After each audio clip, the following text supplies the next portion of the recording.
She's going to talk to you a little bit and share with you her story. So, thank you. I'm so sorry.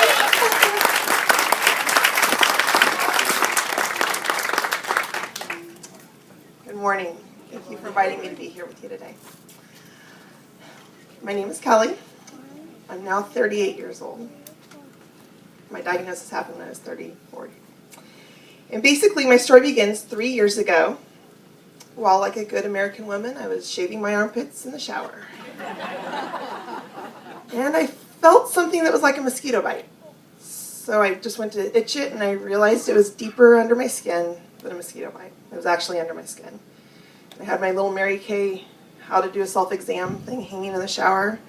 Went ahead and did a self-exam, and I clearly remember standing there thinking, this is not a mosquito bite. I need to go to the doctor. Well, a mammogram, ultrasound, 2 biopsies later, I was informed that I had triple-negative breast cancer, which is a rare and aggressive form of breast cancer, and basically it needed to be dealt with immediately. I was 34 years old, had a 15-month-old little baby girl, and my son, who's over here, was only 4 years old. I was shocked, scared, and I felt like I had had all the time in the world, and all of a sudden, time was running out. I was looking at a countdown clock happening. The following 10 months, they put me through 16 chemotherapy treatments and 30 radiation treatments, and I'm not going to lie, it was awful. But it was also a time when I found love and support from my family and friends. And that in itself is a gift that I was given to find their love. The reason I'm here today, and I decided that I wanted to support American Cancer Society, was because the day before I went in for my biopsy, or for my lumpectomy, I decided to call that number. I was given a huge stack of stuff from ACS. Thought, okay, I'm going to call them and see what happens. So I made the phone call, and this very kind woman answered the phone, and we talked for over an hour. And I know she would have talked to me for 4 hours if I'd wanted to. We could have gone on and on. She shared about that they have financial assistance for folks that need gas cards for getting back and forth to their treatments. They have classes, they have support groups. She shared about all of their services. And then she talked about a class called Look Good, Feel Better. And in this class, basically I just loved that she was honest and clear. And through that phone call, I felt loved and supported and heard. I felt heard for what I needed to say and what I needed to get out. So I started chemo, and after my second chemotherapy treatment, my hair had fallen out, my eyebrows had begun falling out, eyelashes were gone, and I thought, I'm going to go to this Look Good, Feel Better class. Mainly because they said we got free makeup. Okay.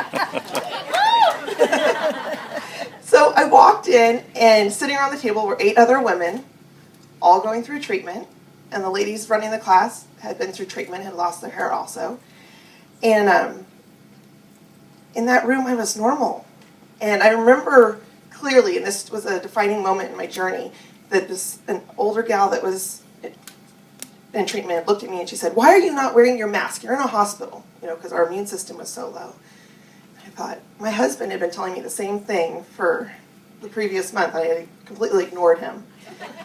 But when she said it, it sank. Okay, I've got to take responsibility. If I'm going to do this, I've got to fight. I've got to figure this out. And just realizing the support around that table. They gave us an awesome little kit of makeup that had been donated from different companies around the country, taught us how to paint on eyebrows, how to make it look like you had eyelashes, something you don't even think would be part of your new life. And then they had wigs and wraps that we could work with their hair. In that room, I was normal. And that was a changing day in my journey, because I thought, I can do this, especially seeing the survivors leading that class. I thought, okay, I'm going to do this. Folks, those services are a direct result of events just like this, like Relay for Life. And know that the money you're raising today goes to help people in our community here, right here in this area. My journey, my first exposure to Relay for Life, my girlfriend she had a team in honor of her father-in-law who was right at the end of lung cancer. And I was actually in chemotherapy during that time. And, still had no hair, had a bandana. I said, I'm going to join your team. And everyone thought I was crazy because I could barely, my energy was so low. I said, nope. So I had my last chemo treatment, and then I walked on her team, and then went back for radiation.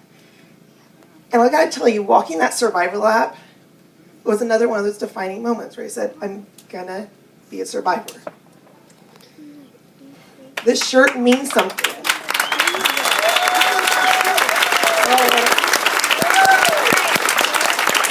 But this shirt does mean something, like you just said. It does mean something. I'll see people in public, and I'll walk up and I'll say, that's a special shirt. And we can connect. And we know what it means, that it's a survivor shirt. And it's something for those in treatment. Last year at Relay, my mom was going through treatment. This year, we walked together, and she got her shirt. And I remember when we got on the track, she said, I just wanted the shirt. It is something to hope for. The journey as a survivor is not easy.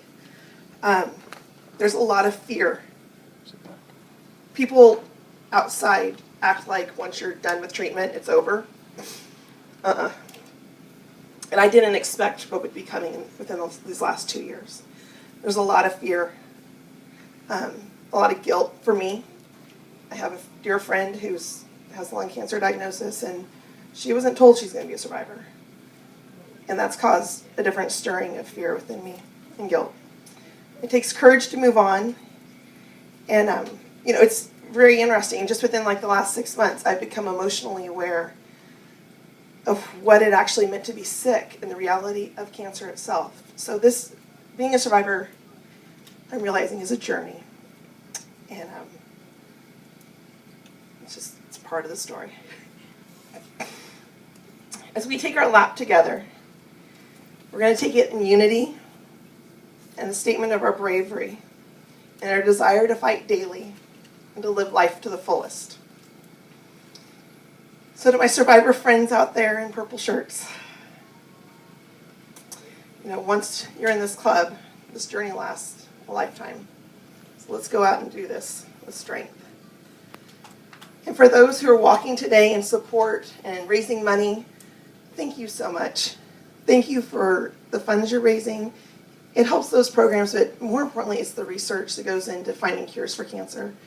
Off my notes, my family's had 6 different women, all with breast cancer in the last 2 years.